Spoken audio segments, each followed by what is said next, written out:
Okay, so after our manufacturing items that we have prepared, the budgets for the direct materials, direct labor, and overhead. So we go now to the next uh, type of our next operating budget, that is the ending finished goods inventory budget. Okay, so you might wonder, in our discussion under the production and direct materials, we already included ending inventories, right? But there, what we have included are the specific items for materials, for direct materials, and for production, we might as well use some of the datas. Some of the data that are represented there in this next budget. So here for the ending finished goods inventory budget, so this budget supplies information needed for the balance sheet. Okay, so this will now be our basis for the ending inventory that will be um, placed in our balance sheet. Okay, and also this will serve as an important input for the preparation of cost of goods sold. Okay, so this is where your ending finished goods inventory will go again to your balance sheet as our ending inventory figure, and in the preparation also of the cost of goods sold budget. So this is how important this budget is. Okay, so to prepare this budget, the unit cost of production for each concrete block must be calculated using the information from the production budget to the overhead budget. So, meaning to say, the information from production budget shows us the desired ending inventory. And then, for the direct materials, direct labor, and overhead, we also want, or it is also important to incorporate those data from those budgets, because we all know that in production, the materials, labor, and overhead are uh, the items included, okay, to transform the input to output. And then our output, or the input there, is those items, the direct materials, direct labor, and overhead, and our output will be our ending finished goods inventory. So that's why all of those elements are uh, included here. Okay, so this is the reason why we need the information from those budgets that we have uh, discussed earlier. Okay, from production budget down to the overhead budget. So to pre- to understand better and to learn how to prepare this ending finished goods inventory budget, so we will have this illustration. So again, for ABC company, so our product here is steel concrete blocks. So here each block unit requires 26 pounds of raw materials. So this is from your production budget data. So the cost of this is 0.01. So this is from our direct materials purchases budget. Okay, so therefore each unit has a budget direct materials cost of 0.26. So all you have to do is to multiply it with the number of pounds and the cost, okay, to get the budgeted direct materials cost per unit. So the budgeted labor hours per unit is, this is from our direct labor budget.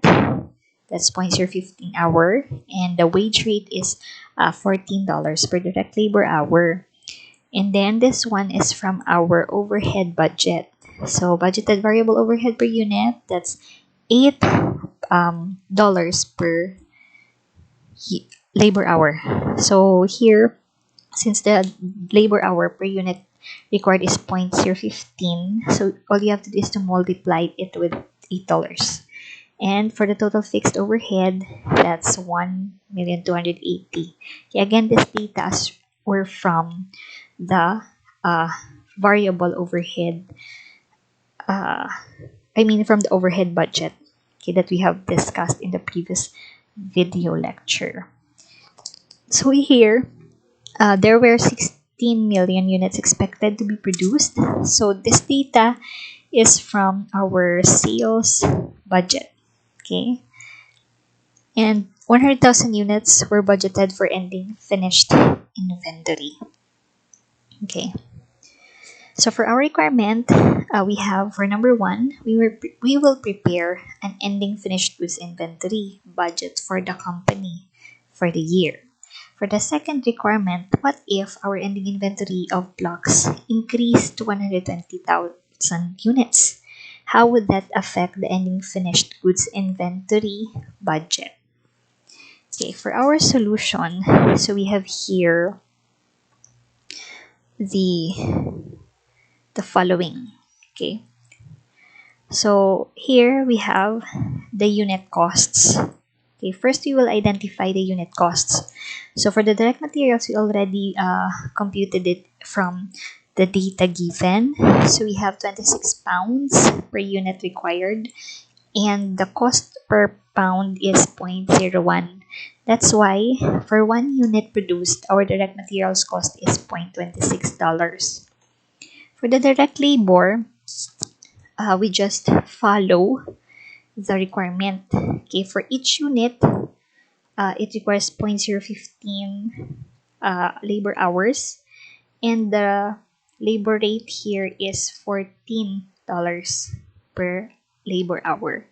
So therefore, for every 1 unit, the labor or direct labor cost is 0.21.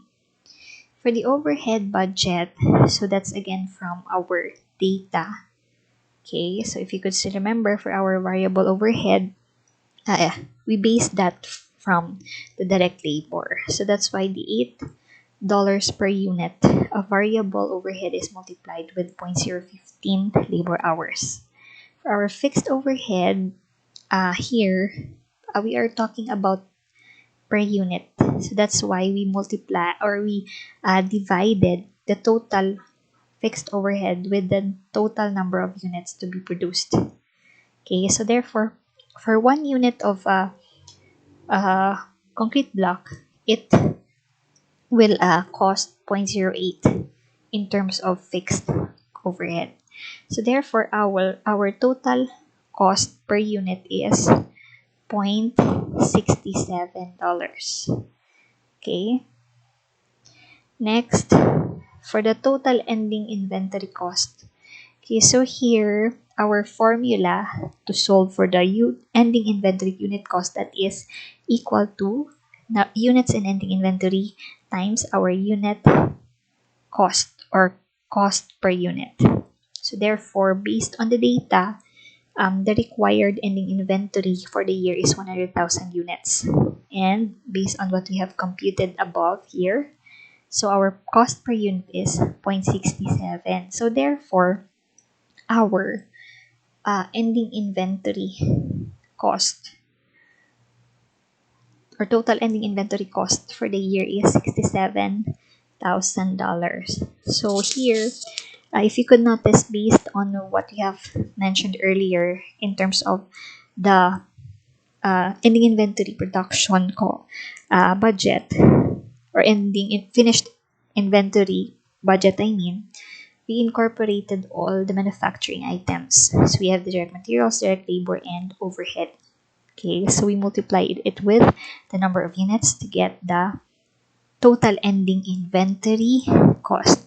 So here, what you can see is that the requirement is for us to prepare for a finished goods inventory, ending inventory budget.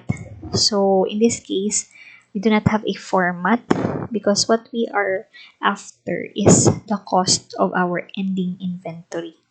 Okay, so normally if we have only one item that is being sold, so we can use this format.